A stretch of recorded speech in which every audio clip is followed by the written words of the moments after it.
महात्मा श्री सूत जी ने 88,000 ऋषियों को अलग अलग प्रकार से समझाने का प्रयत्न किया। सौनक जी ने पूछा कि महादेव भस्म क्यों लगाते हैं। देखिए, आज ये जो सवाल है ये बहुत अच्छा है और इसका जो उत्तर है वो तो और अच्छा है, क्योंकि सभी को ज्यादातर मालूम नहीं होगा कि भस्म क्यों लगाते हैं। शिव भस्म लगाते हैं ये तो सबको मालूम है, पर क्यों? अनन्यार कारणम विभूषिता रुद्राम च कर्मणः। कोई भी कर्म ऐसा नहीं है जो बिना कारण के किया जा रहा है। व्याकरण में भी कारण जो है कार्य क्रिया की सिद्धि का द्योतक है। अगर व्याकरण में कार्य और क्रिया सिद्ध होती है तो उसके पहले कारण प्रकट होता है। आज हम काशी में कथा सुन रहे हैं तो उसका भी कोई कारण है। तो भगवान सूत जी ऋषियों की संतुष्टि करते हैं और उत्तर देते हैं कथा का।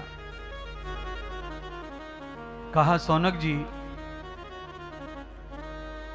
ये जो प्रश्न आपने किया है यही प्रश्न एक बार माता पार्वती ने स्वयं जगत पिता से किया था। माता पार्वती ने पति से पूछा कि आप ये शमशान की राख लगाते क्यों हैं? अशुद्ध चीज को शरीर पर पोतते हैं क्यों?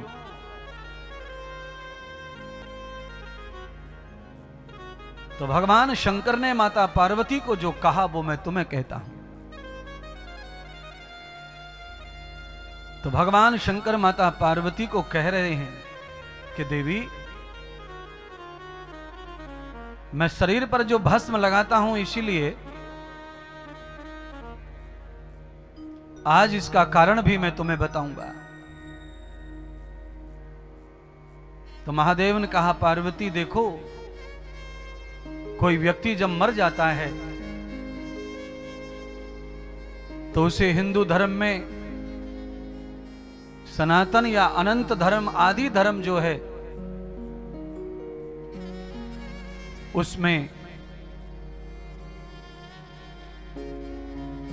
जब बॉडी को लेकर लोग शमशान को जाते हैं तो जितने भी लोग उसमें शामिल होते हैं, चाहे वो हिंदू होगा, चाहे मुसलमान होगा, चाहे ईसाई होगा, वो चाहे जो भी होगा, पर किसी सनातनी की शव यात्रा में सम्मिलित होने वाला व्यक्ति यह नाम उच्चारण करता है, राम नाम, और जब तक वो शरीर चिता में नहीं धरा जाता तब तक लोग इस नाम को जपते रहते हैं।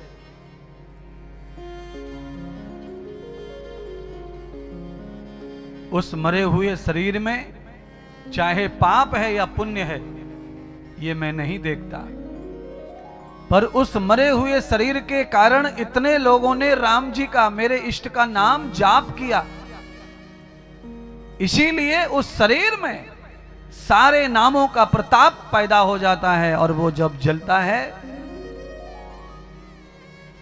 तो मैं राम नाम की ही भस्मी समझकर उसे शरीर पर लगाता हूं।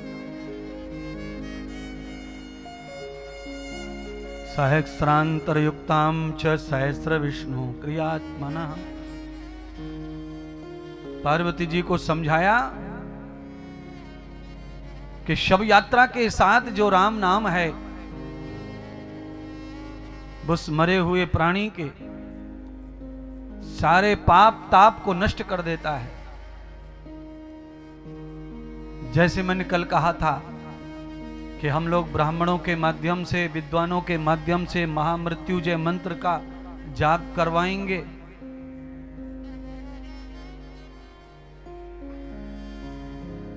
19 और 20 तारीख को जाप होगा महामृत्युंजय मंत्र का। 2 दिन ब्राह्मण आकर के आप सबके नाम का जाप करेंगे, जो जो करवाएंगे उनका। क्या नाम जाप करने का महत्व है, तो इसीलिए आज ये कथा सुना रहे हम। भगवान शिव कह रहे पार्वती, भगवान श्री राम का जो नाम लेकर सब यात्रा के साथ आते हैं, तो सब यात्रा में जो शरीर है मरा हुआ, उसके सारे पाप नष्ट हो जाते हैं।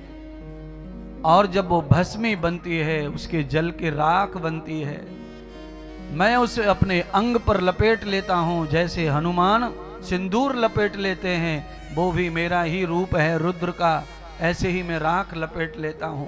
क्योंकि उसमें भी राम समाये हैं सिंदूर में, और राख में भी राम ही समाये हैं, इसीलिए मैं भस्म लगाता हूं। सूत जी ने शौनक आदि को यह कथा सुनाई। इतनी महिमा है राम नाम की। शिव जी कह रहे हैं हाँ। तो भगवान सूत ने एक और कथा सुनाई फिर।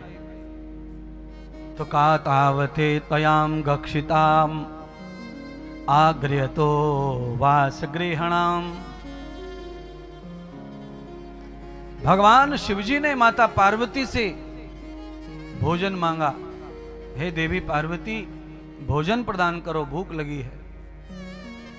एक दिन भगवान शंकर ने जब भोजन मांगा, तो उस समय माता पार्वती विष्णु सहस्त्र नाम का पाठ कर रही थी। आवाज माता पार्वती ने दी, भोलेनाथ आज भोजन थोड़ा विलंब से मिलेगा। क्यों? क्योंकि मैं विष्णु सहस्त्र नाम का पाठ कर रही हूं, और अभी पाठ को पूरा होने में 2 घंटे शेष हैं। 2 घंटे के बाद ही भोजन बनाऊंगी और आपको खिलाऊंगी, अधूरा नहीं छोड़ सकती। तो महादेव कहते हैं पार्वती सुनो, दिन भर का विष्णु सहस्त्र नाम का जो पाठ है, उसका फल दिन भर का जो भी बनता होगा, और वही फल तुम्हें मिल जाए पल भर में, तो कहा मैं क्षणक में छोड़ दूंगी और आपको भोजन बना के दूंगी। तब ही भगवान शिव ने कहा, देवी एक बार श्री राम बोल लो मुंह से। और एक बार राम बोलने का मतलब है दिन भर के विष्णु सहस्त्र नाम का पाठ फल प्राप्त हो जाएगा। पार्वती जी ने राम बोलकर भगवान को भोजन तत्काल भोग दिया। मैं आपको ये इसलिए बता रहा हूं कि किसी भी मंत्र का, किसी भी नाम के जाप का फल क्या हो सकता है। भगवान शिव आज राम नाम की महिमा को विस्तार कर रहे हैं, और वो कह रहे हैं कि भस्म इसीलिए मुझे प्रिय है, क्योंकि भस्म बनती है मरने वाले की, तो उसके साथ किसी और देव का नाम नहीं जपा जाता है, केवल श्री राम का ही नाम जपा जाता है।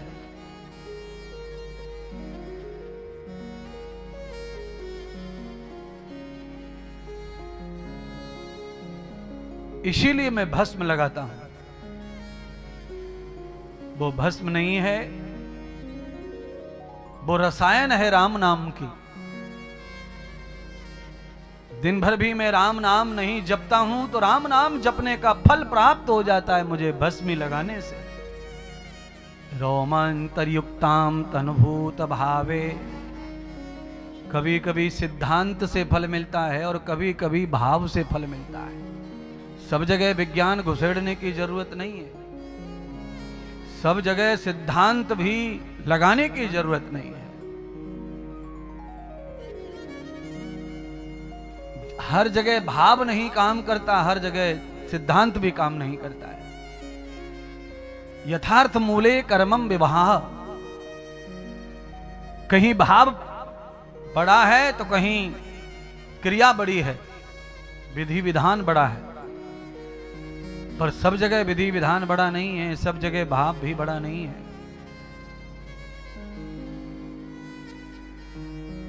विष्णु सहस्त्र नाम का जो पाठ माता पार्वती कर रही थी, वहां विधि विधान और सिद्धांत ही फल देगा, पर श्री राम नाम में, भगवान के नाम में सिद्धांत की जरूरत नहीं है। सिद्धांत का मतलब है नहाना धोना, शौच क्रिया से निवृत्त होना, दांतुन करना, ब्रश करना, आसन बनाना, आसन की पोजीशन ठीक करना, आहार निद्रा, ये सब चीजों से फ्री होना, ध्यान धारणा से जुड़ना, ये सिद्धांत है। पर भगवान शिव कहते हैं पार्वती यहां सिद्धांत की नहीं, यहां भाव की विशेषता है। तुम भगवान श्री को, प्रभु के नाम को इतना महान इतना महान इतना महान मान लो मन में कि तुम्हें उसके लिए कोई अनुष्ठान ना करना पड़े। तुम्हारे मुंह से उल्टा सीधा जैसे निकल जाए बस तुम्हारा काम हो जाएगा। जहां भाव प्रधान हो जाता है वहां सिद्धांत जीरो हो जाता है।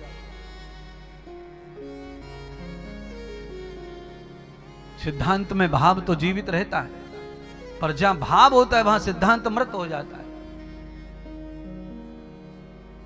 तो कभी कभी प्यारे भक्तों, आप सिद्धांत की पूजा पाठ करो, अनुष्ठान करो, यम नियमासन प्राणायाम, प्रत्याहार, ध्यान धारणा आदि समाधि के चक्र में जाओ। पतंजलि ऋषि को स्वीकार करो, कणाद गौतम को स्वीकार करो, कपिल को स्वीकार करो, पर कभी कभी नाम की विशेषता को स्वीकार करो।